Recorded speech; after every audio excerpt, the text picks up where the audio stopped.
Welcome back, everyone. This interview is brought to you by Revolution Hockey. Revolution Hockey is located in Cambridge, Ontario, and is a great hockey school to improve your edge work and power training. Revolution Hockey provides weekly ice times as well as prepares you for your upcoming tryouts. You can visit their website for more information at www.revolutionhockey.ca. It doesn't matter, I'm sitting down.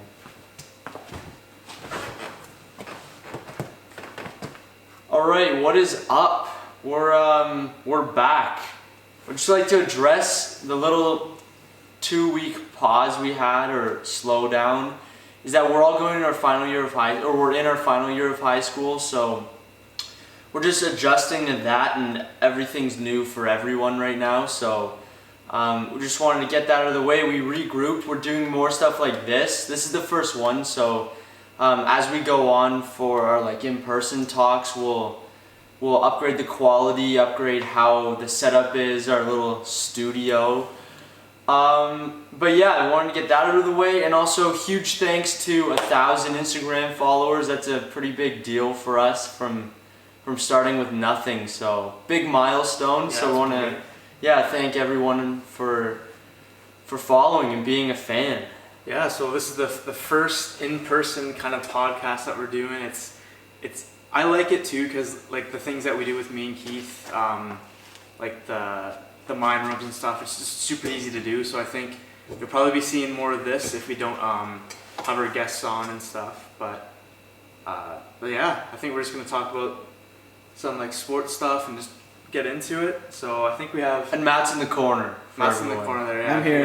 Not much people are going to watch the YouTube anymore. So yeah. As well. At least the first one. So we'll jump in. With this episode, we'll have Zach. He is, adaptive athletics that's what we'll get to later in the episode. That's the interview we're doing this week.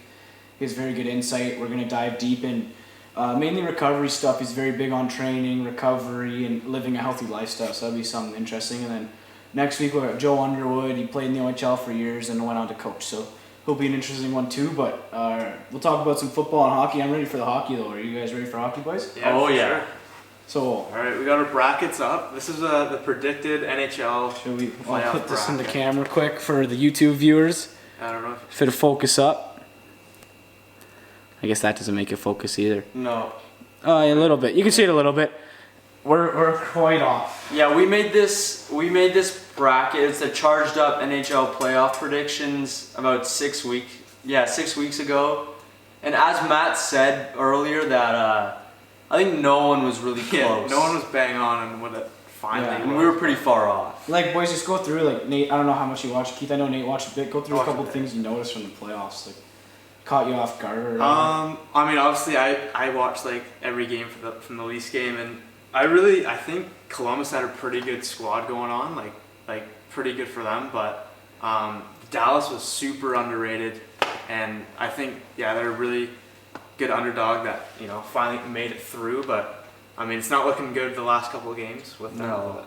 Yeah, listening to Spit and Chicklets, Noah Hannafin, who played for the Calgary Flames, and obviously we had picked Calgary to win that series on the bracket, or I did, and he talked about how everyone's game, in the playoffs typically your game plan is to wear the team out, but their D are so fast and mobile that they were dodging checks and they're getting out of the way, so over the series that wears on you, but they were so agile that they were dodging all those checks and their forwards were frustrated because they couldn't wear on them at all. Yeah. That's crazy. Yeah, I know. But even for Tampa going through, they went through without Stamkos there, right? Stamkos still isn't playing, yeah. Oh yeah. So. Yeah, they've been there before though. We'll see if they're. I don't know. I don't know. If they don't win this might be it for them. Yeah, honestly. They've been to the finals 3 times in the last 8 years. This is their chance. Haven't won it once, so they're. Yeah. Keith, did you check it out at all, or anything's going on?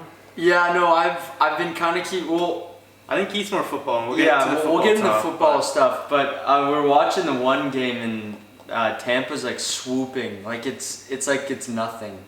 They're beating Dallas. It should be there. This is the last. It's 1-1. But the one the second game, second game was easy. I'd like to see Dallas win just because they haven't really been there before. But I think it's Tampa's year. They finally have to seal it down, but yeah, it should be interesting. Comment down what you guys think too. Yeah, what are our predictions for the last series? 1-1 as of now. We'll put our predictions out. We'll put it in we should put it in the caption too. Yeah, That's what our predictions are. I don't know, Nate, what do you got? It's 1-1. It's 1-1. I see. I don't know. A team, and in what games are they gonna win? I think Tampa's gonna win game 3. Yeah, game 3. And then I don't know. It might be. We don't have tight to put all the series. games. Just what like. Yeah, I think it's gonna be like 4-2 maybe. 4-2 Tampa. Yeah, I think Tampa's. Yeah. Keith.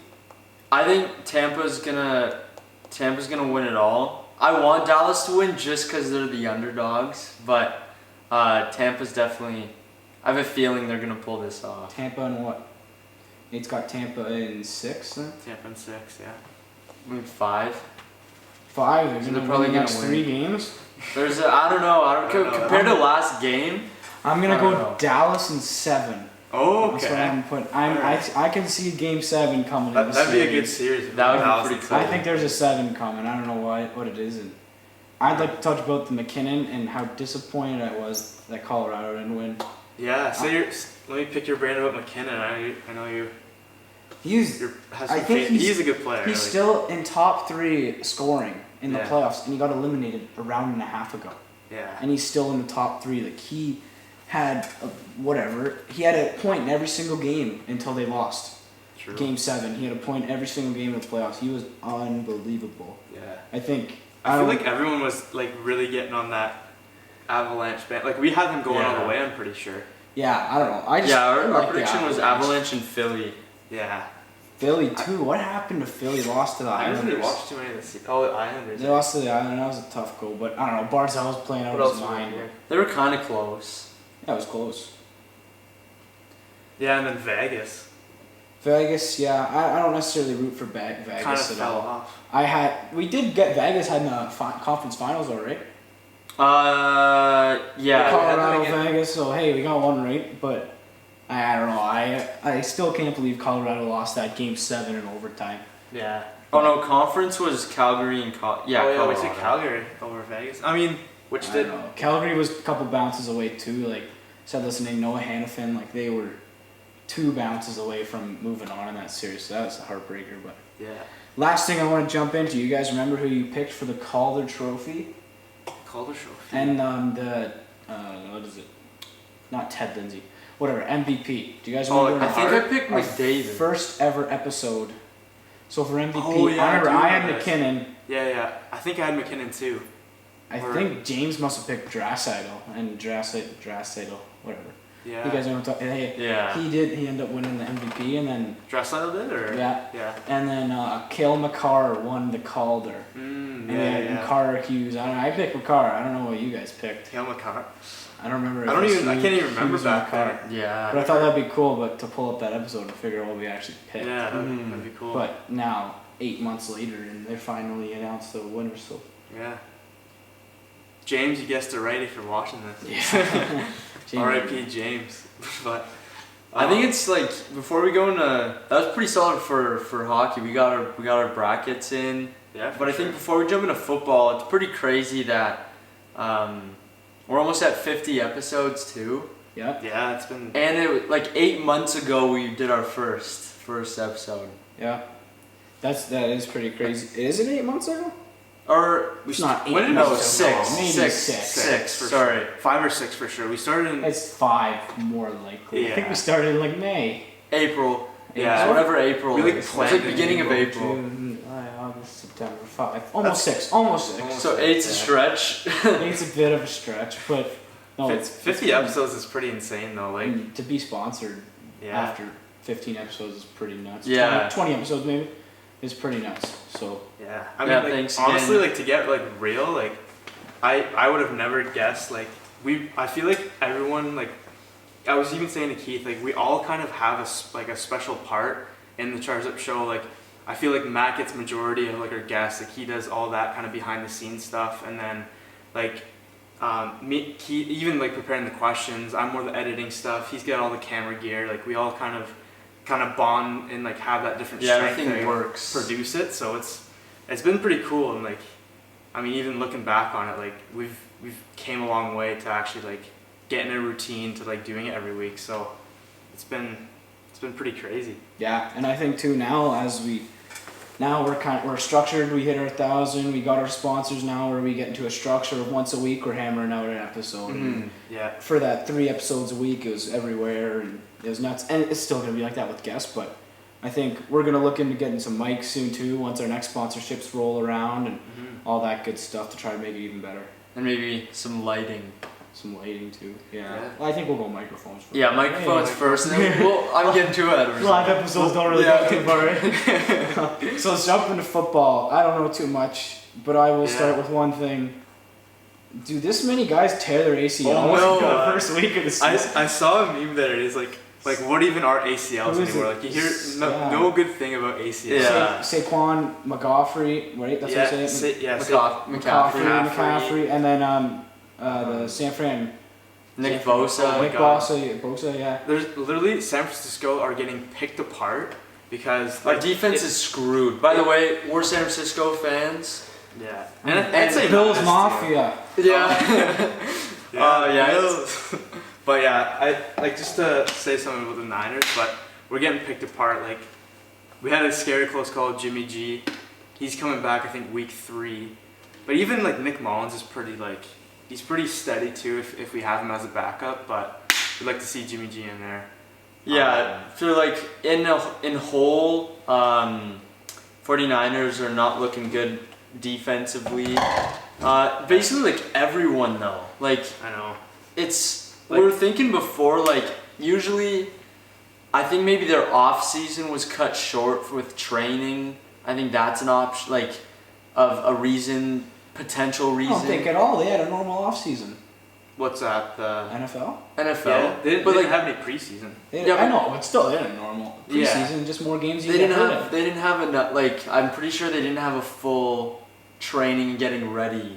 Like things were shut down. Maybe it's because like they're just like so used, like they haven't trained for a long time and then getting back into it. But I don't even know. Like some teams are doing great, but I just kind of wanted to get into the fantasy because literally I had to trade like pretty much like a quarter of my team because they were all on IR. So I'm just gonna read out my picks. So I got Russell Wilson, always a safe quarterback.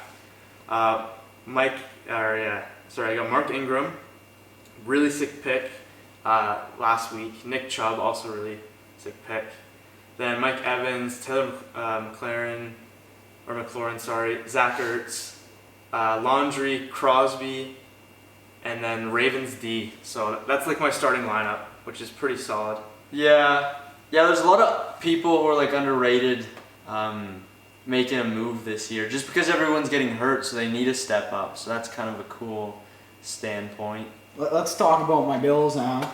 As I did used to like the 49ers. Once I started paying attention to football a little bit more, I was like, gotta go local. Big 2-0 start. Yeah, they've had a couple big games. In the division. Which, is everyone playing in their division now that I'm looking at it? Yeah. I think they might be. Mm-hmm. But also, I was going to ask you boys, what's the Baker Mayfield and Joe Burrow? What are your guys' opinions here? Because, I don't know, I see Baker Mayfield posting every week. They don't even know what's coming, and then they lose the first game of the season, and you're like, oh my god. Truthfully, I think they're both busts. You don't like Joe Burrow? I like him. You gotta like his college career, but I mean, maybe it's just because he had one bad game or something like that, but I don't see him being... He's alright. He's a rookie. Clip this if he's like a god like in the next couple of years, but I think he's another bust. I don't know. What do you think? I can't say... I don't think it's fair to call a bust when it's the second NFL game ever. I think he also has a terrible team. Yeah. So it's a bit hard for him. I don't know what I think about him. I'm more on the Baker, and I don't know. Yeah. He was cool in college, but this guy just... Yeah. I can't stand that. Like, I don't know. You kind of see it. You don't really see it in hockey, but at basketball and NFL more. And I follow him, and he's posting like they don't even know what's coming this season. Like I'm going off, and then let me find his stats on the first game. It was brutal. They got 6 points in their first game of the season. And I'm like, oh my gosh, like you can't be. I don't know. I think you gotta wait till your play shows that you can be a little bit cocky before you are. Yeah. And I feel like, again with like all those Heisman Trophy winners and stuff, like for sure they're great athletes, but I feel like all the eyes are on them when they're in the NFL. So it's probably such a hard adjustment. Like I couldn't even imagine. I think it is and it isn't. Like Joe Burrow had every eye on him in the national championship game, and that didn't really bug him. Mm-hmm. I don't know. I also think he gets more stardom at LSU than he does in Cincinnati. Like he probably has way more fans at LSU. He's scored around campus, and he goes to Cincinnati, and Cincinnati's not a crazy city or anything. I was thinking the other day, like imagine because Joe Burrow, he used to be a Buckeye. He used to be at Ohio State. It was a backup quarterback. He was like the fourth string quarterback. Imagine if he didn't go to LSU. Like he would have got buried. He was literally like the third or fourth quarterback. At Ohio State. That was probably like the best move he's made in his life, but because he's from Ohio too, so yeah. And last topic this is the last topic I have. We got the Cam Newton and Brady going on. Ooh. Yeah. Obviously Cam Newton, Superman Cam. 21 points first game, 30 points second game Patriots had. He's showing up. That's all I can say. He's also like one of the least paid quarterbacks in the NFL. He's making like 1 point something a year. Oh, I didn't. He's only making $1 million and something. Yeah. Like because they just kind of took a chance on him. But yeah, like speak to me, boys. What are you guys thinking about the Brady and the Cam Newton situation? All right, here's the thing. I saw this the other day, or one of my buddies told me, and they think that Belichick's better than Brady. I don't know. It's kind of a hard statement, but it's true in a way, I guess, because I feel like Belichick's such like a mastermind with his team. Well, good coach goes a long way, but I think it's fair to say. However, it's like kind of hand in hand. Like a good coach can make the best plays ever, but he can't execute them. Yeah, I mean, you need a person to be able to. It's kind of unpopular opinion because like some people believe that coaches don't really have too big of an impact when you're actually playing out in the field. Like I feel they can only call the plays and like I don't know. Yeah, I think it's relationship based too. Like how good of a like how close are you with the coach and how much trust. But I still don't know why Brady left though. Like there was no clear reason, I don't think.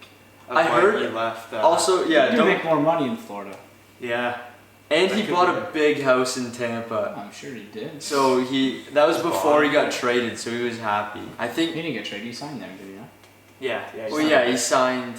Yeah, sorry, he signed there, but he bought a house before he signed there. So I think he had that in his plan.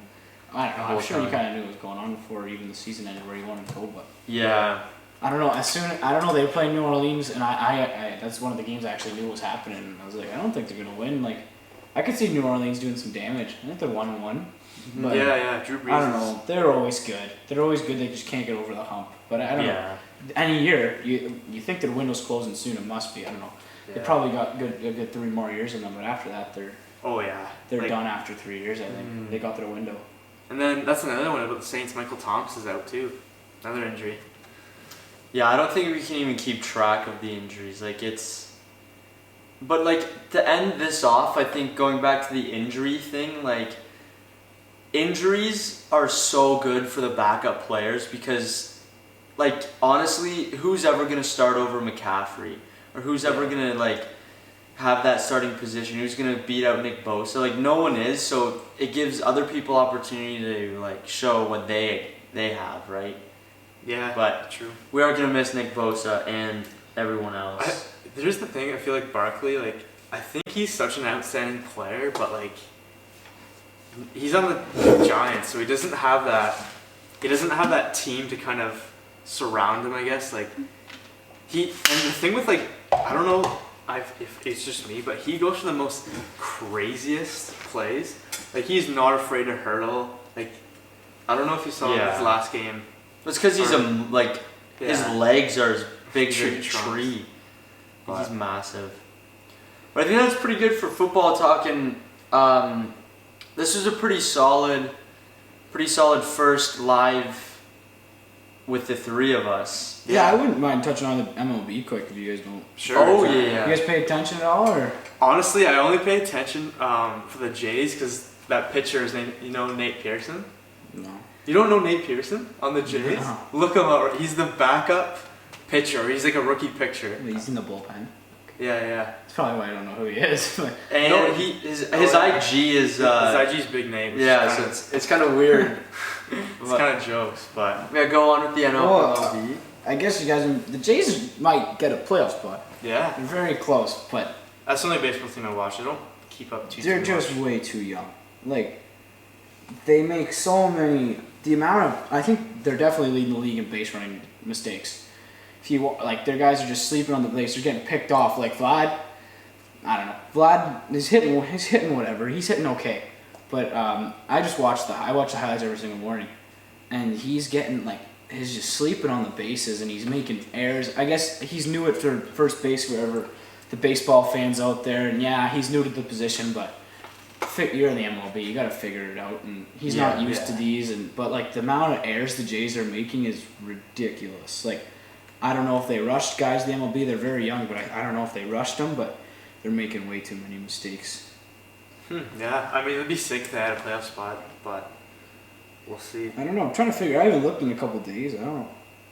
I think there's one last spot. I'm not 100% sure. Who's like the number one like threat in baseball? I don't even know right now. Tampa's been unreal. The Rays, yeah. And I watched Tampa twice live when I was in Tampa about a year, like a bit over, more than a year ago, I guess. I guess it's September. Like not last May during COVID, the year before. Might have been in April. We were there. The Red Sox and Orioles, and they just killed them. Like they got medals over there. They were one of the first teams to introduce a can't remember his name. He's got long hair or whatever. They have a starting pitcher, an opener instead of a closer. So he pitches the first inning. Yeah. He gets through the hardest guys in the lineup, right? 3 or 4 guys, their best hitters. Yeah. So then the starter can go from their 4th, 5th, or 6th he can start with. So he gets an easier start to the game. Right. Yeah. And he can build up his confidence and build up until he gets to the core of the order again. And it worked out pretty well for them. They were good, man. They can hit some bombs on that team. They got, let me pull up the names quick. But they got some really impressive guys. They got this like 250-pound guy who just rakes. Jeez. What's his name? I feel like that's one of the things about baseball is I feel like that's one of the hardest things to do in like sports. It's like connect with a baseball. Yeah, it definitely is. Like it's so like the skill is insane. Like if you're I wish I was more into baseball. I feel like out of all the sports, it's probably one of the boringest to me. It is Unless I boring to get watch, into it. yeah. Even- I was excited to play last year in high Oh yeah, school. playing baseball's fun. Yeah. But his name is G-Man Choi. I remember funny What a name, stud. but I don't know, he's not having the best season this year, but Brendan Lowe is killing it right now. I don't know. Tampa is my favorite personally. Just from watching them live, like I've seen a couple teams live and they were pretty unreal last year. Yeah. But I don't know, that's all I got sports wise. I don't know if you guys have anything else. Yeah, I mean, just got a couple like finishing things. We're all wearing the merch, and it's like pretty sick. We're pretty happy with our merch. So like, stay tuned. We'll probably do like another one. Depends, like maybe around like Christmas time. We'll see. Like I still have like. No, I think we should. I think we'll wait a while. We'll wait a bit. personally. But I mean, we're super happy with everything, and we'll continue to grind what we can, and still focusing on school as well. We have to get that balance. But yeah, it's been fun. Yeah, we're excited to see where it goes from here.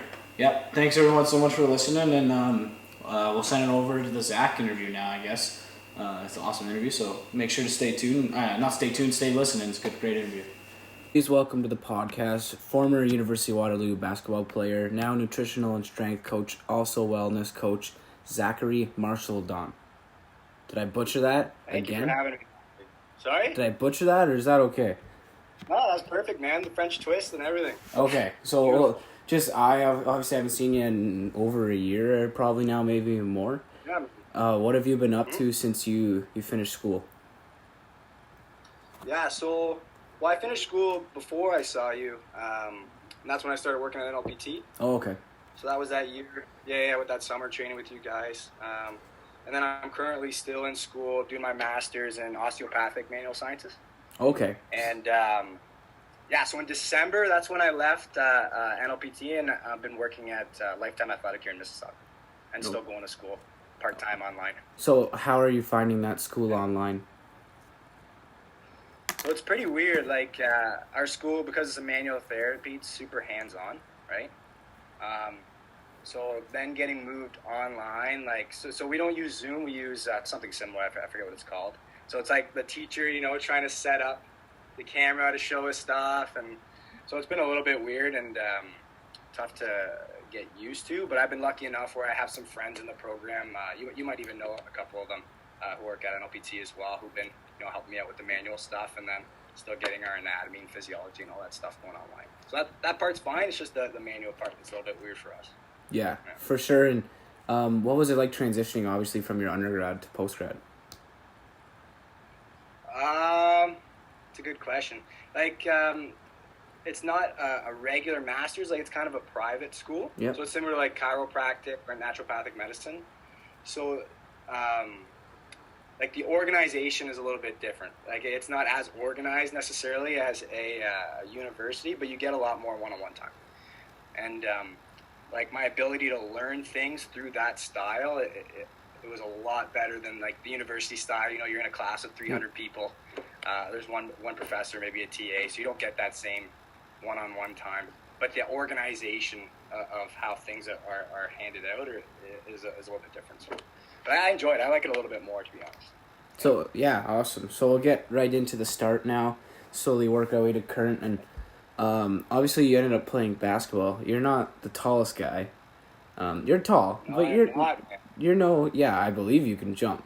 6 foot in shoes, buddy. 6 foot in shoes. So you're not a typical basketball player. What's the average NBA point guard? 6'3". So was it always basketball for you, or did you play a lot of sports growing up?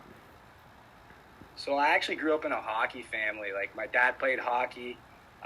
My brother played AAA and a little bit of junior C at the end. He was a really good player. Even my sister was like a figure skater, like not hockey, but on the ice. And I was like that little brother who was in local league, not that good. Like, so by the time I turned 15 and hit high school, I really transitioned into basketball. There was a coach there. He was a younger guy, pretty new to the school. Like you could tell he was from a city because I'm from up north, so a super small town. It's just it's a hockey town, not a lot of basketball there, anyways. And really got us into it. Like I remember grade 9. Like generally grade 9, because what grade are you in now, Maddie? 12. 12, yeah. Do you remember grade 9? Like, I don't know if it was the same for you, but you'd play every sport or something like that, or try out for a lot of sports. I was at the hockey school. Sorry? I was at the hockey school, but I know what you're talking about. When I was in like grade 7, when I was in grade 7 and 8, I did all the sports. So, like they try to encourage, like try as many sports as you can, like see what you like, kind of thing. And this basketball coach, like, kind of found out there was a couple of us, athletic guys who weren't as good as the sport we were playing, and like sat us down on the side and was like, "Listen, like, don't play any other sports, just play basketball, and we're gonna make a run at like grade 12 offside or whatever it was." In grade 9, so he told you that. Yeah, grade Wow. 9, and he kind of got like I would never say his name or what school or anything, but he kind of got like investigated because you're not allowed to tell that to students. And oh, really? Like that. Yeah, like because again, you're supposed to promote playing as many sports as you can. But this guy, he was just so intense. Like he was like this 35-year-old, just jacked. I think he played CIS St. Catharines at Brock there. It was just too funny. So this guy had us, grade 9, showing up 6:30 a.m. before high school started and doing a workout. And he didn't necessarily know a whole bunch. He wasn't like a strength and conditioning coach, so we're doing mostly like bodybuilding and things like that. Yep. And then had us like kind of on like nutrition plans, and like we'd do shoots. We would have our practice from grade 9 to grade 12. He almost instilled what the university expectations were, and we were only like 16, right? So that's how I kind of got into basketball. And then by grade 12, like we were a super small town from up north, and we had 6 guys who ended up going to CIS. Jeez, like I want to hear more about your high school career. Like, I'm trying, like, was he not getting in trouble or anything? Like, you guys are, if, like, you know, I get, we they got St. Benedict's around here, that's obviously a big high school, but to take these random up north kids who aren't even necessarily into basketball or... Yeah, exactly. He was like walking the halls looking for guys over 6 feet, like, yo, you're on the team, right? And like I shouldn't say like he forced us not to play other sports, but he said like if you guys want to make a run, like when you go to university, CIS or NCAA, there's not guys playing multiple sports, right? Yeah. You focus on your sport, you develop your skill, you develop your practice, and that's how you really advance to different levels, right? So yeah, grade 9 was rough, right? He had all these farm boys playing a sport that they never really played before, and then as the years went on, we got better and better. For me personally, in grade 10, I tore my first ACL. So, 15-year-old, go to the surgeon, he checks your knees. Like, I think, you've torn ACL, MCL. We're going to have to get you an MRI, and then it takes 4 months to get the MRI. And then after that, you got to schedule your surgery. So 6 months after that, I'm getting surgery. Mm-hmm. And then after that, it's 6 months of rehab. So I was out for almost a year. And that really, really sucked, right? Like you can imagine being a 15-year-old kid and just telling you can't play, especially after how much our coach instilled basketball. Like we were playing all year round, OBAs, AAU, high school, same team, training all year, shoots all year. Like he did us a huge favor and spent a lot of time with us. But so yeah, I was devastated. And then I was lucky enough to have him, and then that's when I really got into the strength and conditioning stuff because I couldn't really play, couldn't shoot. So I was just doing like upper body bodybuilding for a year straight, and then came back a little bit better in grade 11. Did you guys end up winning? 12. Yeah, so grade 12, we made it to OFSA, which was huge for like an up north school. Like people were like, who the fuck are these? Like they didn't even recognize our school. And then he got us all to stay for a victory lap, so we did our 5th year. And then 5th year, we bronzed at AAA OFSA. One of our players was like really, really good, so we would get lots of CIS coaches come to watch games and stuff, mostly to watch him. Mm-hmm. And then like the rest of us were kind of like picking up the scraps a little bit. So that's when I got recruited to Waterloo. And then first year, first week, so we have like, you have your frosh week, first week of university, so you're not sleeping very much. Yep. You're trying to find new friends, hang out, meet the guys, meet the team. And we were doing 2 days during the day. And then I ended up tearing my right ACL. Mm-hmm. So I had to go through the same works, right? Another year off. And then I played 2 years after that, but I just wasn't the same after that in terms of the player. So what's that like, being at an up north school and getting recruited to play at UW? Like, obviously, I don't know how good you were, or is that kind of like, are they offering part scholarships, or is that more just like come to our school and you'll be on the team? So yeah, I'm not sure about the other guys. I know for sure the guy who I was talking about who's really good got a part scholarship. I got a part scholarship. I forget, some of it was for academics, some of it was for the sport. I can't remember how much of each it was. But yeah, it was funny. Like these guys were driving up to Midland, Ontario, like these university coaches to come watch, especially that one player play, like 2.5 hours to come up north, and they like weren't expecting like a small hockey town to have developed basketball players. But we were just lucky enough that coach got hired at that school and was just the most intense guy in the sport I've ever met in my life. That's pretty awesome that you could at least, out of those 4 years and that 1 year with your ACL, you could at least get part scholarship or something out of it, right? It wasn't. Oh, for sure. And even like beyond the money in the game, you just learn these great habits. Mm-hmm. Like even in high school, exercising, having intent around what you're eating, nutrition, understanding like having a team culture, and guys got to show up for shoots. This guy's not doing as well in school, like we got to help as a team. Like who's good at this subject? Just building that culture and community and friendship within a group. But you learn these great habits that stay with you for the rest of your life. And as much as those ACL injuries were really devastating at the time, they pointed me in the direction of strength and conditioning, and I got to meet physios and strength coaches who helped me out, and I got to learn a bunch. And that's kind of what directed me to my passion now. So as much as it sucked at the time, I was lucky to have the stress and the pressure to be pushed into a direction that I now love to do. Yeah, and that's kind of was going into my next question.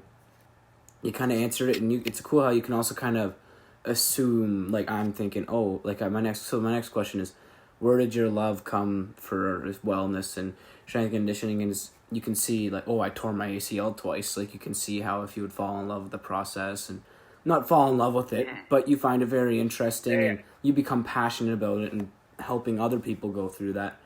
But that is my main question. Like, you seem extremely dialed in. Just off your Instagram, obviously, I've learned a ton watching your videos and even your daily routines. You're not sleeping in or anything. Like, where did your love for strength and conditioning, nutrition, wellness in general come from? That's a great question. So when I tore my first ACL, I got sent to a physio who, not to talk bad about the guy at all, like he was doing what he was taught to do, but he gives me this printout of like rehab, and there's literally pictures of like a grandma, sitting on a table, standing up. He's like, oh, you got to do 3 sets of 10 of these a day and it was like a kind of cookie cutter-ish. Yep. Right. And then it took me probably like 6 months I was playing again, but to get back to, the speed, the agility, the quickness, and the lower body strength to get back probably took me another 6 months on top of that.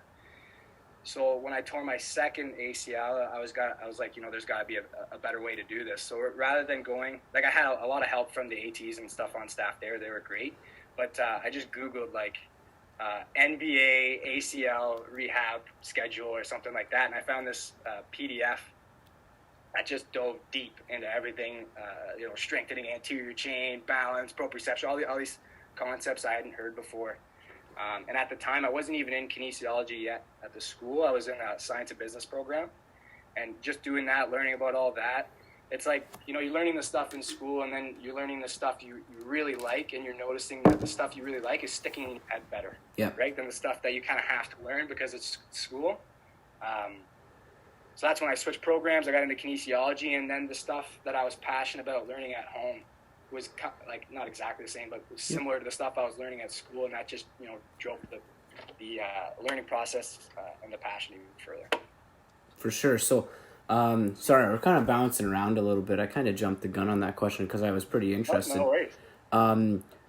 But so let's talk about obviously your love for it and when you decided I want to start sharing, like, obviously your Instagram, Adaptive Athletics, for anyone who wants to go check it out, and it'll be tagged. But thank you. I enjoy following you. You learn a lot of stuff off of it. And so when did you decide that you were not only passionate about learning, like you really wanted to help teach and put it out there, your experiences and like what you do and what you research out there?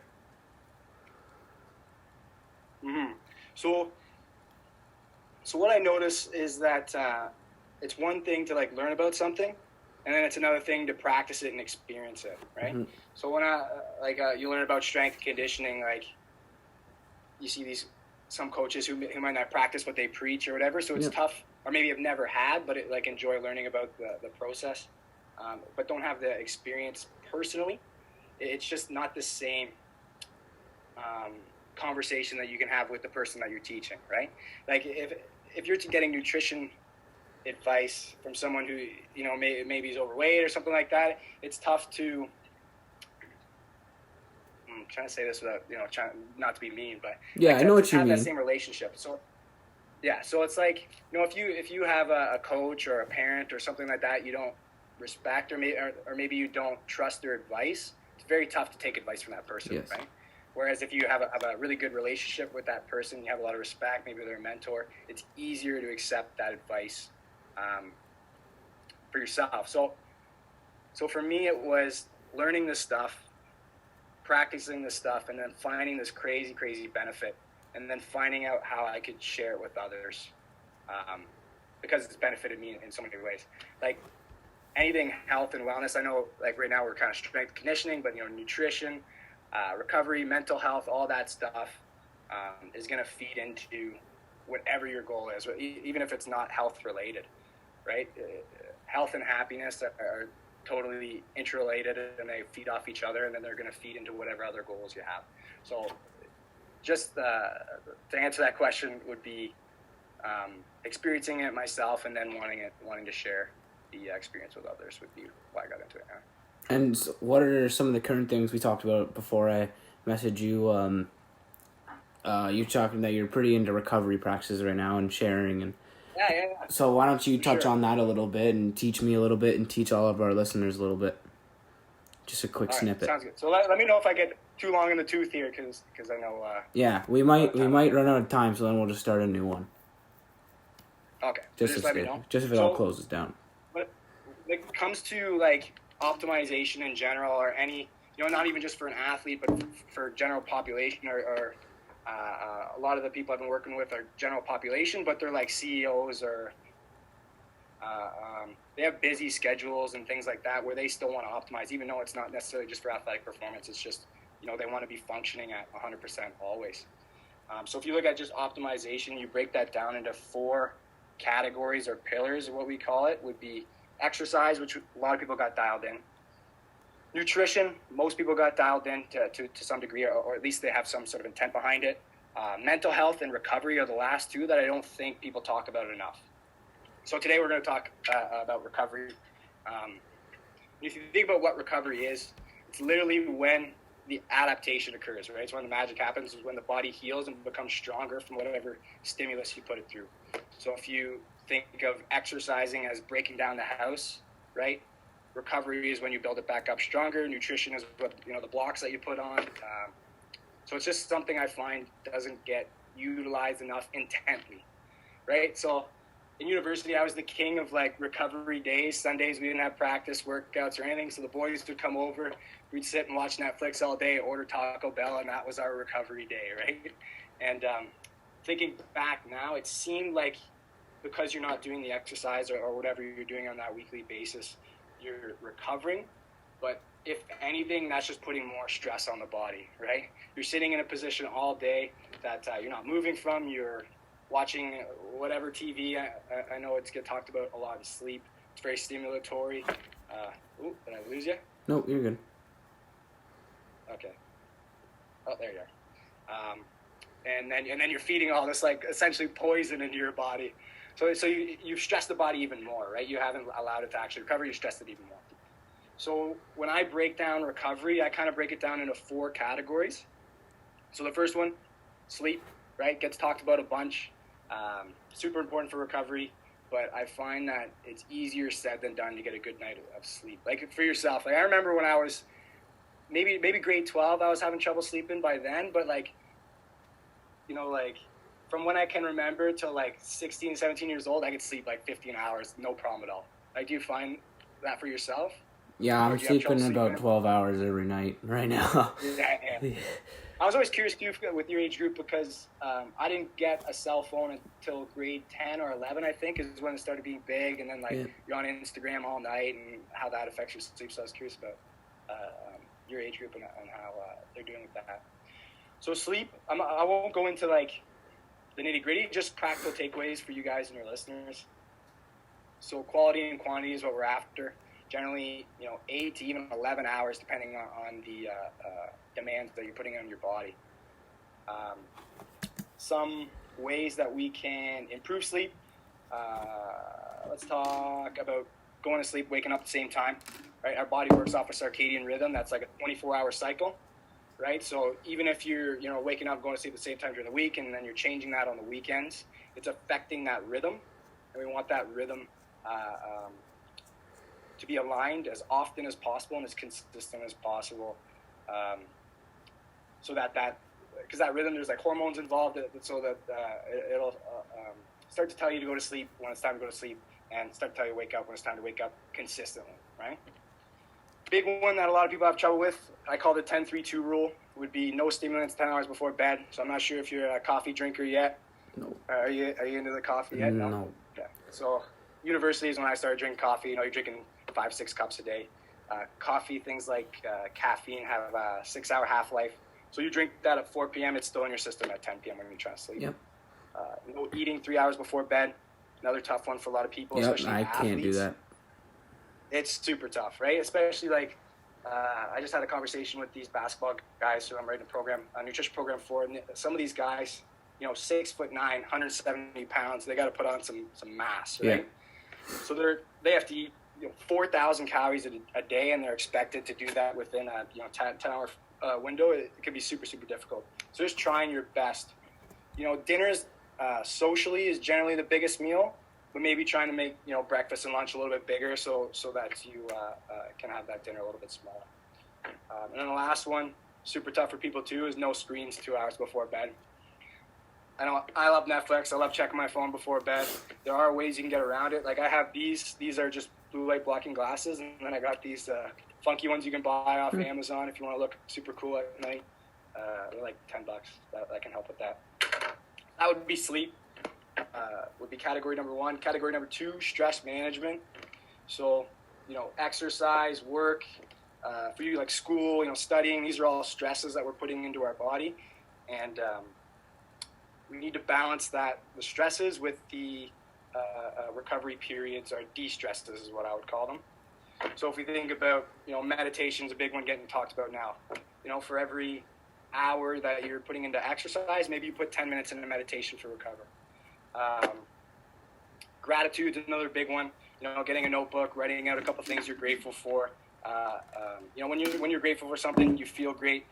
You find the stress start to melt away, and then the joy, fulfillment start to increase. Breathing techniques, there's a bunch that you can Google.